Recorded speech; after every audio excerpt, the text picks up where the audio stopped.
Chemin de Weiler à Arlon, dans un laboratoire de la HERS, immersion technique chez des futurs électromécaniciens occupés à préparer l'installation d'une chambre froide.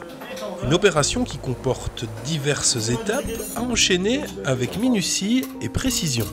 C'est un montage que les étudiants seront amenés à faire éventuellement dans le milieu professionnel. Avant tout, la construction de la machine, par l'assemblage des tuyaux, les soudures éventuellement. Ensuite, la mise en service.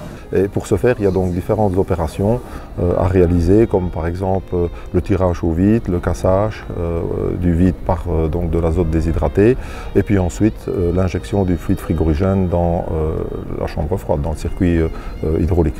Une des premières étapes, pouvoir souder un tuyau. Mais nos électromécaniciens développeront aussi d'autres compétences grâce à une pédagogie orientée vers la pratique dès le début des études. Depuis la première jusqu'à la troisième année, ils ont sans arrêt des laboratoires de travaux pratiques à différents niveaux. Il y a d'abord un cours ici en deuxième année de technologie frigorifique.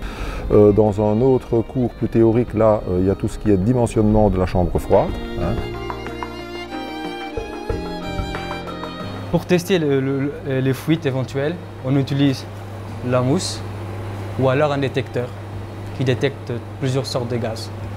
Une formation en pénurie qui débouche sur de nombreux emplois concrets, travailler en entreprise sur chaîne de fabrication ou en dépannage d'automates programmables, gérer la climatisation des maisons ou des bureaux, installer le chauffage et dimensionner les chaudières dans tout type de bâtiment, créer et appliquer des process en bureau d'études, il y en a pour tous les goûts et même pour les femmes. Nous avons déjà eu deux demoiselles qui ont suivi la formation et qui travaillent dans un secteur qui n'est pas nécessairement manuel. Dans la plupart des cas, si l'étudiant convient à l'entreprise, l'étudiant est souvent appelé à être engagé à la fin de son cursus. C'est vraiment un métier en pénurie, on a beaucoup plus de demandes que d'offres. Et souvent, tous les étudiants qui sortent ici en troisième année ont un emploi dans les 3 mois qui suivent.